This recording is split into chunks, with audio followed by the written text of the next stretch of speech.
Il faut intéresser le jeune. Qu'est-ce qu'on peut faire pour celui-là? Ce que je mets aux parents. Bon, pour celui-là, plus rien à faire. Vous n'avez qu'à dire aux parents d'en faire un autre. Aussi, je m'attends à ce que vous ne compreniez rien à la science subtile et à l'art rigoureux de la préparation des potions. Qu'est-ce que je viens de dire, Chabert? 14%, monsieur. De toute façon, puisque je sers à rien. Il n'a pas tort et il faut être à l'écoute. Étrange, bizarre, sadique, inquiétant, psychopathe, injuste, bienveillant, incompréhensible, ce sont les profs. L'éducation nationale, ton univers impitoyable. Il y a des matières qui nous traumatisent plus que d'autres, et celle qui fait le plus peur, c'est bien sûr les mathématiques, avec leurs terribles cosinus, leurs fonctions affines et leurs terrifiants théorèmes de Pythagore. Et pourtant, les maths, ça ne fait peut-être pas si peur que ça. Ça peut même être cool, intéressant et ludique. C'est exigeant, compliqué et pourtant. Aujourd'hui, pour ce premier numéro de Prof, nous recevons Camille, professeure de mathématiques. Pour elle, les maths sont un jeu, un défi exigeant et compliqué, certes, mais un beau et magnifique jeu de l'esprit auquel chacun peut prétendre. Camille est une prof comme les autres. Et pourtant, sa vie est beaucoup plus compliquée que pour les autres profs. Atteinte de tétraplégie suite à un accident, elle a décidé de continuer à enseigner, ce qui nécessite beaucoup d'aménagements. Sauf que voilà, ces aménagements n'ont pas été possibles pour assister à un stage important sur 3 semaines afin de se former au nouvel enseignement numérique. Elle a donc décidé d'écrire une lettre ouverte adressée aux institutions afin de dénoncer le manque de prise en charge du handicap et l'inéquité des situations. Aujourd'hui, elle nous parle de son combat, de son quotidien et de son amour des mathématiques. Bonjour et bienvenue dans ce premier numéro de Prof. Donc nous recevons, ou plutôt nous sommes reçus par Camille, donc Camille qui va se présenter. Oui, bonjour. Donc, Camille, je suis professeure de mathématiques en lycée. Donc pour être plus précis, tu es professeur agrégé de mathématiques.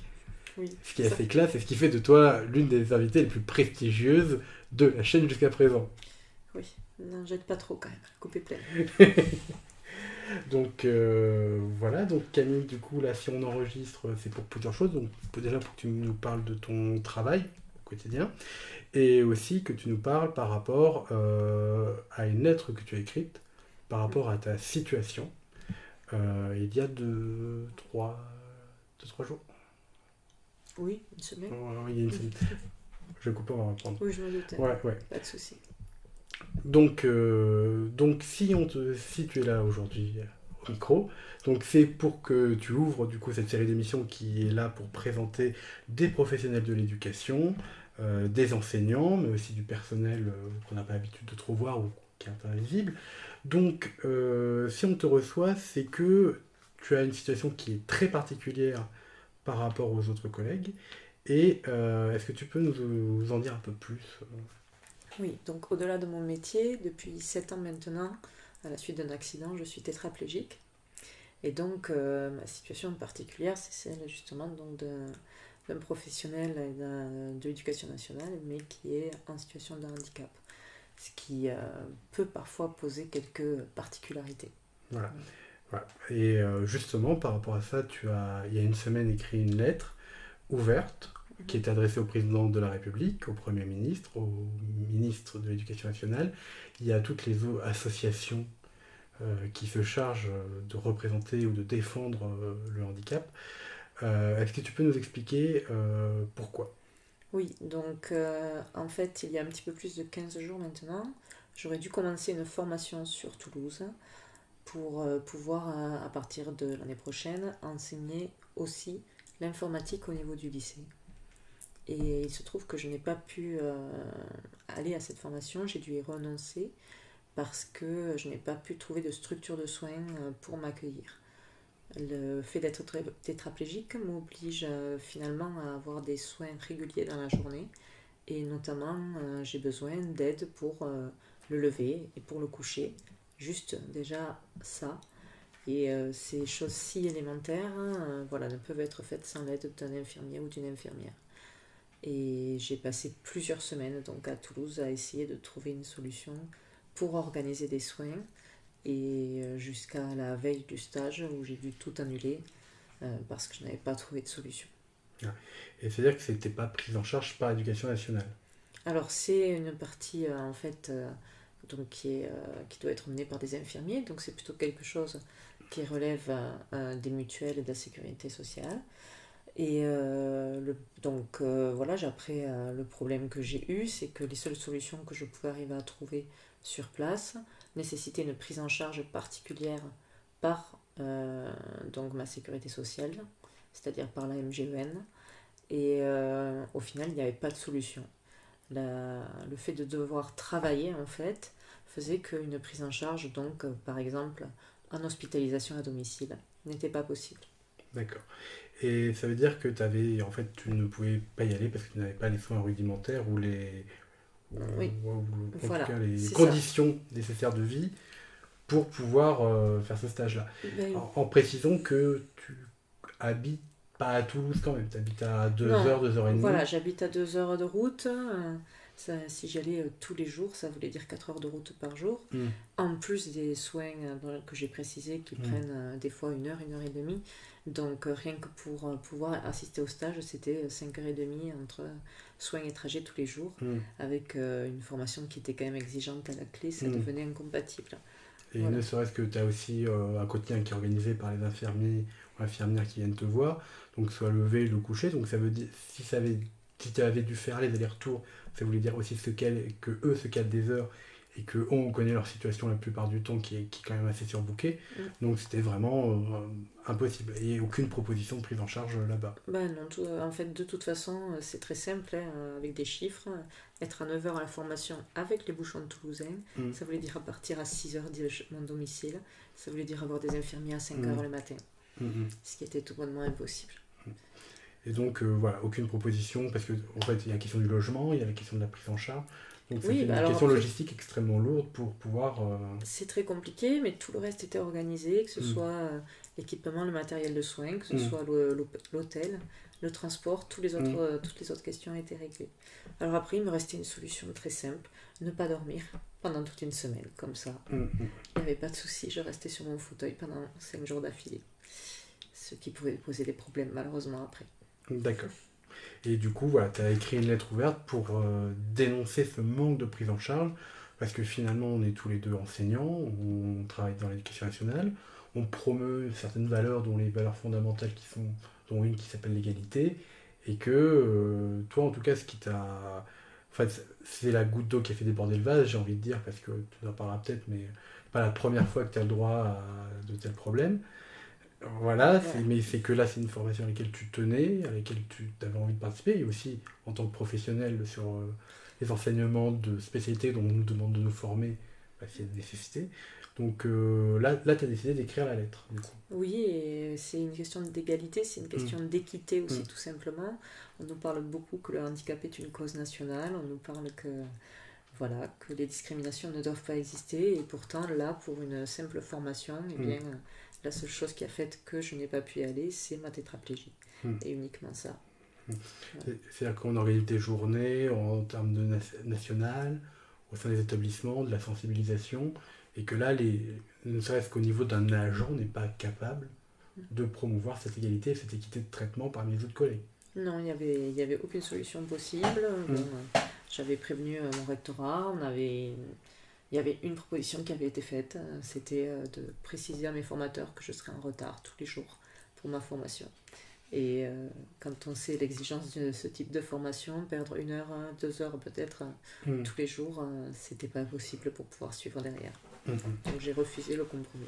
Alors du coup, est-ce que tu peux nous dire rapidement le contenu de la lettre Et donc le contenu de la lettre, c'était pour dénoncer cette situation, donc avec un petit peu plus d'explications sur les différentes démarches que j'avais pu mener, sur le temps et l'énergie que ça avait pu me prendre, moralement aussi sur l'idée que enchaîner refus sur refus, au bout d'un moment, ça devient vite difficile. Et au-delà de ça, comme tu le disais, c'est une question de goutte d'eau qui fait déborder le vase, puisque finalement, des situations où je me suis retrouvée à devoir lutter pour simplement avoir des soins, c'est pas la première fois que ça m'arrive. C'était par contre là la première fois que ça m'arrivait dans un cadre vraiment professionnel. Donc voilà, quelque chose qui devait être utile à la fois pour mon établissement, pour ma carrière et pour nos gamins accessoirement aussi. Pour les élèves. Mais c'est peut-être du domaine de l'accessoire. Oui, apparemment, Voilà. Alors du coup, pour ceux qui sont intéressés, de toute façon, je vous recommande d'aller lire la lettre que je mettrai en description et bien sûr de la partager. Vous la lisez, vous la partagez. On ne demande pas de lire gratuit, on ne demande pas de partager gratuitement. Vous lisez d'abord. Je pense que c'est l'essentiel. Hein. Déjà, il faut adhérer, après la discussion peut-être. Alors, est-ce que tu peux nous parler un peu de ton quotidien du coup? Comment ça s'organise à peu près? Alors, mon quotidien par rapport à ma situation de handicap, c'est tout simplement de devoir m'adapter pour les gestes élémentaires, entre guillemets, aux horaires de mes soignants. Donc, il y a le lever et le coucher. Ça paraît bête, mais c'est quelque chose que je n'arrive pas à faire seule. Passer du fauteuil au lit, tout simplement. Et après, quand on parle de tétraplégie, on pense de suite au film Intouchable. C'est pas toujours la référence parce que des tétraplégies, il y en a de diverses sortes. Donc je n'ai pas la même immobilité que le personnage joué par François Cluzet dans le film. Par contre, il y a quand même certains besoins qui ne peuvent pas être effectués sans l'aide d'infirmiers. Et ça peut être le besoin simplement pour une toilette. Ça peut être aller aux toilettes par contre aussi. Et ça c'est quelque chose que tout un chacun va aller faire naturellement plusieurs fois par jour sans y penser. Mais pour moi, il faut que j'y pense et que ce soit une organisation. Là aussi, de demander à des soignants d'être là régulièrement dans la journée pour ça.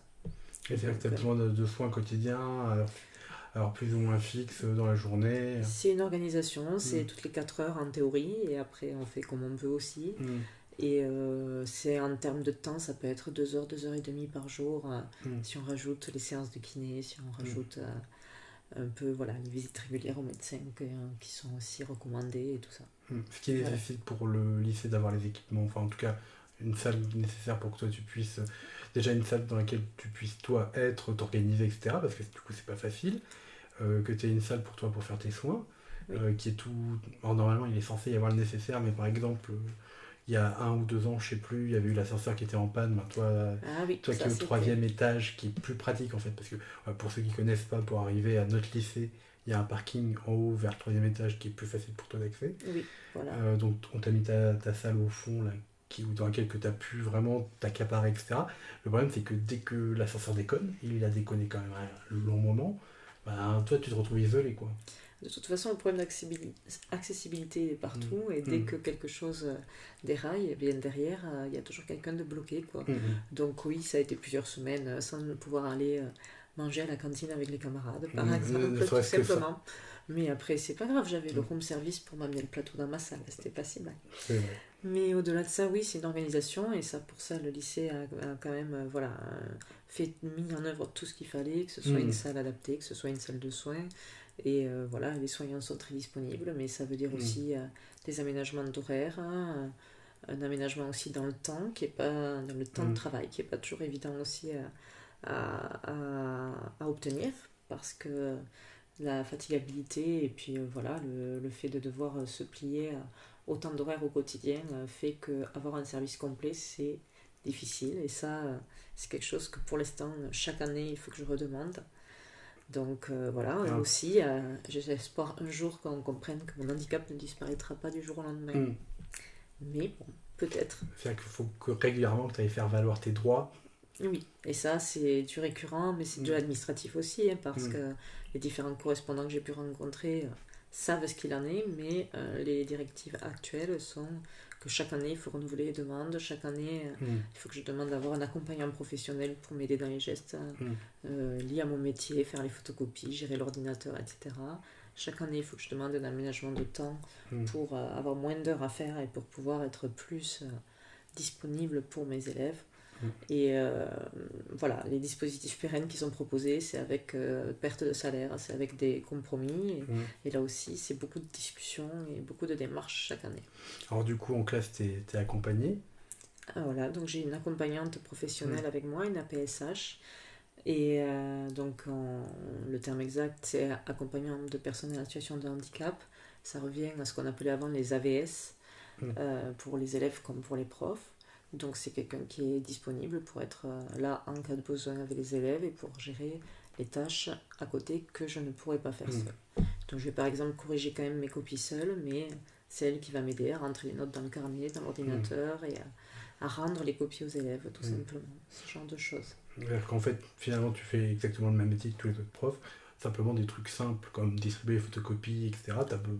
Voilà, j'ai besoin de toi en fait. Voilà. J'ai besoin de ce que j'ai pas moi. Voilà. Donc il y a beaucoup de choses que je fais quand même. Mais alors que tu fais, voilà, je précise, oui, exactement le même métier que nous. Le même métier, voilà, les mêmes préparations, voilà. les mêmes copies, les mêmes corrections, en y passant des fois 2 fois plus de temps parce que l'écriture est laborieuse et parce que certains gestes sont laborieux. Voilà. Et ce serait pas possible donc sans l'aide d'une accompagnante et voilà, et actuellement j'ai beaucoup de chance, j'ai quelqu'un de très disponible et de très à l'écoute. Mais là aussi, c'est des situations qui sont compliquées parce que c'est des professions, enfin, c'est quelque chose qui n'est pas encore reconnu vraiment comme une profession d'ailleurs, c'est très précaire, c'est des personnes malheureusement qui ne sont pas mises en valeur comme elles devraient l'être, que ce soit auprès des élèves ou auprès des personnels, elles font un travail qui est pas toujours évident. Et c'est vraiment beaucoup d'empathie et quelque chose qui devrait être mieux reconnu, que ce soit dans la formation ou derrière dans le salaire, tout simplement, parce que c'est aussi une façon de valoriser. Et on oublie dernière accompagnatrice qui t'accompagne tous les jours. Oui, et qui est une accompagnatrice particulière, parce qu'elle n'aide pas réellement à corriger les copies. Ou, Elle pourrait peut-être, tu ne sais pas. Je douterai du résultat. Mais au-delà de ça, c'est surtout une accompagnatrice qui aide à la gestion de classe, j'ai envie de dire, pour canaliser les élèves d'une façon ou d'une autre. Mais c'est un peu différent. Donc c'est une accompagnatrice à 4 pattes au lit, qui est ma chienne d'assistance et qui m'accompagne partout où je me déplace. Et bon, elle s'est très bien adaptée au rythme de classe, tant qu'on ne lui demande pas de compter sur ses pattes, parce que ça, c'est toujours pas possible. C'est un comble pour un chien qui accompagne une prof de maths. Oui, mais là, il ne faut pas trop lui en demander non plus. Elle a redoublé déjà 5 fois et elle ne connaît toujours pas les notions à se connaître. Alors, on va passer à la suite. Du coup, comment ça se passe en classe ? Plutôt bien. Après, ça se passe exactement comme dans un cours à la base. Ça, faut clairement s'enlever de la tête toute idée là-dessus. Je crois que les adolescents sont beaucoup plus dans l'écoute et finalement beaucoup moins sensibles à la différence que beaucoup d'adultes. Pour eux, on est d'abord un prof avant et toute autre chose. Et ils ont moins ce regard sur la différence et souvent d'ailleurs sont assez serviables et sont assez promptes à se rendre compte s'ils peuvent donner un coup de main pour quoi que ce soit. Donc déjà, ça c'est assez important à souligner. Après, au-delà de ça, j'ai un fonctionnement moi particulier qui fait que je fais beaucoup travailler mes élèves en groupe parce que je pense que la solidarité c'est une valeur qui se perd, même si on parle de fraternité, il paraît dans notre devise. Et que j'essaye de leur montrer que justement c'est dans les uns les autres, c'est là où ils vont apprendre le plus de choses. Donc je pratique un peu le système de la classe inversée où c'est eux qui vont construire leur savoir en travaillant en groupe autour des notions que j'ai pu leur expliquer. Et souvent donc ça marche très bien et c'est un mode de fonctionnement aussi qui me permet d'être plus disponible pour eux parce que du fait de mon handicap c'est pas toujours évident d'être à 100% comme tous mes collègues et donc c'est une façon pour moi de aussi les mettre en valeur en les obligeant à s'expliquer entre eux et à se rendre compte qu'ils peuvent comprendre des choses par eux-mêmes. Voilà. Et donc moi je suis là pour soutenir et pour étayer un petit peu leur savoir derrière. Et finalement t'es pas mécontente quand ils se comportent comme s'ils se comportaient avec n'importe quel collègue? Non, mais au-delà de ça, et puis de toute façon, j'ai même, je dirais même que le fauteuil est un avantage. Tu veux dire que tu écrases les pieds des élèves? Non, pas tellement dans ça, mais justement parce qu'ils ils osent peut-être moins certaines choses, ils ont peut-être moins envie de me tester que quelqu'un d'autre. Mais il faut pas trop que je m'avance, on sait jamais. Ça pourrait changer. Et du coup, d'habitude, en répartition des classes, t'as comme par la réduction d'heures. Oui. Il n'y a pas de... on va confier les terminales. Oui, alors j'ai des classes au contraire, souvent pour des questions de problèmes de discipline. Des fois, j'ai plutôt des élèves entre guillemets plus âgés, donc plus posés, donc très souvent première terminale. Mais à part ça, sinon, c'est le même principe que les autres. J'ai mon nombre d'heures à faire et je le fais. Et voilà. Après, on fait des fois aussi partie des petites animations, des ateliers de recherche, des choses comme ça. Et voilà, et c'est aussi des moments qui permettent de connaître les élèves autrement, y compris les plus faibles des fois qui savent se révéler, et c'est aussi le genre d'activité qui leur permet de se rendre compte que puisqu'on est plusieurs collègues à animer l'atelier, que ça se passe aussi bien avec moi qu'avec un autre collègue. Ouais, par exemple, tu participes à Math en Gym. C'est ça, donc l'association Math en Gym, qui est une association nationale qui promeut justement la recherche auprès des plus jeunes. Donc leur montrer un petit peu que même à partir du primaire, c'est accessible, à partir du moment où on est aidé par ses pairs, une fois de plus, et guidé par les enseignants, et par surtout des enseignants-chercheurs qui viennent leur proposer des sujets. Et donc ça fait maintenant 7 ans que sur l'établissement, même plus, 8 ou 9 ans déjà, que sur l'établissement on a créé l'atelier, et ça fonctionne très bien. On est en partenariat avec le collège du département d'à côté, et même avec le Maroc maintenant. Tu veux dire qu'il y a des gens qui viennent faire librement et volontairement des mathématiques? Incroyable mais vrai, qui aiment résoudre des énigmes et qui aiment se mettre des défis, un peu de pression, un peu de découverte, et finalement une fois de plus cet esprit de groupe qui permet de beaucoup avancer ensemble. Bon, voilà, on va terminer sur une... Comme quoi il n'y a pas que la philo dans la vie. Bien sûr, il n'y a pas que la philo et l'histoire géo. Alors, Pardon. Voilà, on finit du coup avec la dernière question. Alors, pourquoi les maths? C'est quoi ta vision? Alors déjà, plutôt, c'est quoi ta vision de l'enseignement et c'est quoi ta vision des mathématiques?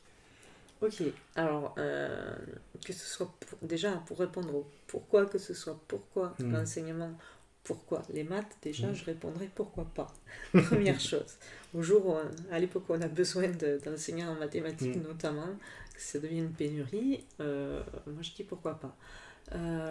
Bon, après j'ai toujours aimé les mathématiques parce que j'ai toujours aimé me poser des défis, me poser des petites énigmes. Voilà, même en primaire je noircissais des pages de nombres, donc je pense que c'était déjà un peu prédestiné. Mais au-delà de ça, c'est surtout l'enseignement qui est venu avant les mathématiques, grâce à mes camarades, grâce à mon meilleur ami d'enfance, grâce à tous ceux qui n'arrêtaient pas de me harceler pour avoir des explications sur certaines choses en cours. Et c'est vrai que c'était surtout et souvent des explications sur les mathématiques. Et de fil en aiguille, du collège à la fin du lycée, et bien l'enseignement d'abord s'est vraiment imposé parce que j'aimais ce côté de transmission et d'expliquer ce que j'avais compris. Et au-delà de ça, les mathématiques, parce que je crois que c'est vraiment la matière où j'ai le plus eu de questions et où on le plus demandé d'expliquer des choses, et où je me rendais compte qu'il y avait à creuser derrière et que ça m'intéressait. Voilà. Et le jour où il a fallu choisir une université, j'ai dit allez, ce sera la fac de maths.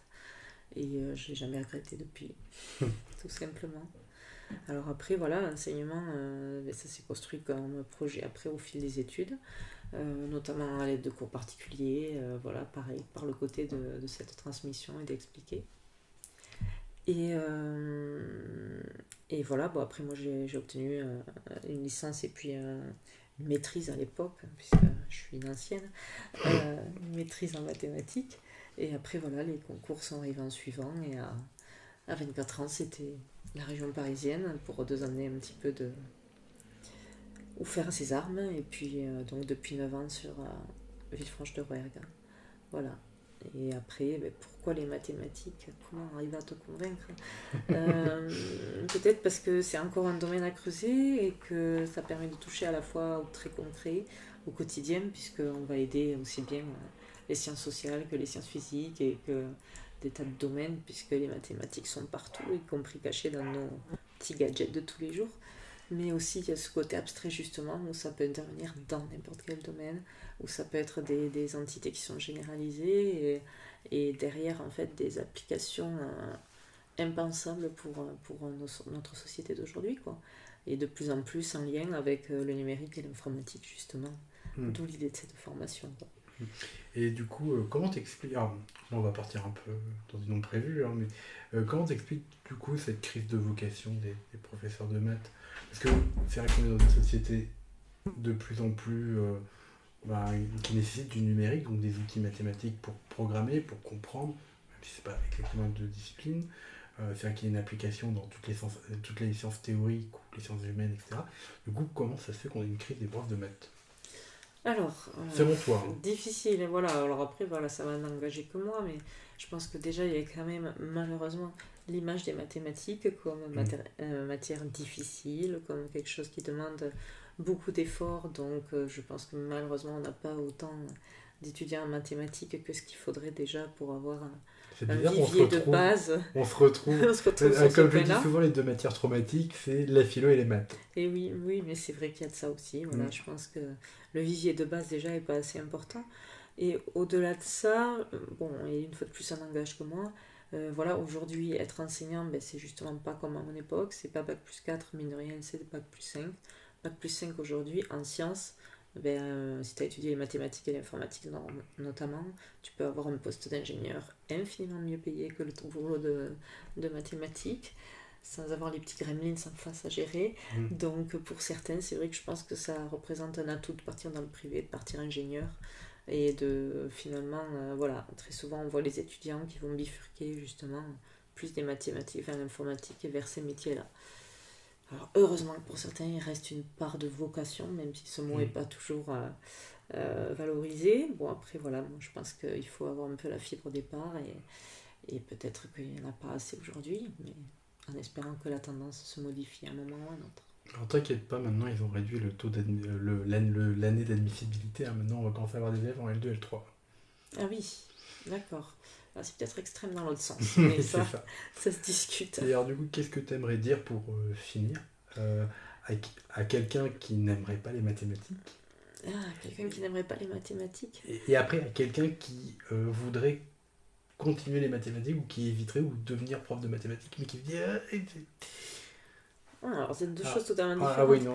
Alors, pour quelqu'un qui n'a pas le goût, moi je dirais ce que je dis souvent à des élèves en tout début d'année, c'est qu'il faut les avoir creusés d'abord pour se poser les bonnes questions. Et que c'est comme tout, que des fois on entraîne des lacunes des années d'avant parce que voilà, on s'est retrouvé perturbé à un moment dans sa scolarité, dans cette matière. Et qu'il faut juste essayer de voir un peu ce qu'il y a derrière. Et ce qu'il y a derrière, c'est à tout niveau. C'est quand on découvre des choses en petite classe, en primaire, en sixième, avec des petites énigmes, mais c'est même en classe de terminale, découvrir comment ont été trouvées les notions, qu'est-ce qu'il y avait derrière à l'époque, et quels étaient les défis qu'eux, ils ont dû vaincre et qui, nous paraissent évidents aujourd'hui. Il y a tellement de choses à découvrir là-dedans que déjà, il y a beaucoup de choses à creuser. Et je pense que c'est à la portée de n'importe qui, à partir du moment où on en a envie et où on s'en donne les moyens. Et quant à convaincre quelqu'un d'être professeur de mathématiques, ben, déjà, j'aimerais le convaincre surtout d'être professeur. Les mathématiques, c'est autre chose, mais être professeur, parce que c'est ce côté justement de relationnel avec les élèves, c'est cette idée de se dire que quelque part, eh bien, on transmet une part de soi, et voilà, quand on a cette envie-là de transmettre une passion. Et c'est surtout aussi l'idée de quelque part de rendre service, je ne sais pas si c'est l'expression idéale, mais en tout cas de se dire qu'il y a un moment où on a pu aider un élève à assimiler quelque chose, et cette petite étincelle qu'on peut voir dans les yeux à ce moment-là, et je crois que ça vaut toutes les récompenses du monde. Et après, les mathématiques, peut-être en particulier, ben justement parce qu'il faut vaincre cette idée reçue, comme quoi, justement, ça fait peur, quoi. Voilà, je pense que c'est aussi ça. Ok, bon, on va terminer. Voilà. Est-ce que tu as un petit mot à nous dire pour la fin? Et bien d'abord, je te remercie de l'idée de cette interview, en espérant voilà, avoir répondu à toutes tes questions. Et ben, au-delà de ça, si je peux terminer sur quelque chose, c'est voilà, sur le fait que ce métier, on appelait ça à une époque le plus beau métier du monde. Et je crois et j'espère qu'il faut que ça le restera le plus longtemps possible encore aujourd'hui. Alors, juste pour les détails, je mettrai la lettre que tu as écrite en description. Je pense que je mettrai peut-être aussi ton lien Twitter pour les gens qui veulent te suivre. Bien si sûr. ça peut être intéressant. Voilà, et je pense qu'on est bon. Il me semble qu'on a fini. Du coup, on peut se dire au revoir. Encore métaphoriquement, parce que bon, c'est pour le style. C'est ça, mais à bientôt en tout cas, et encore merci à toi. Merci à toi.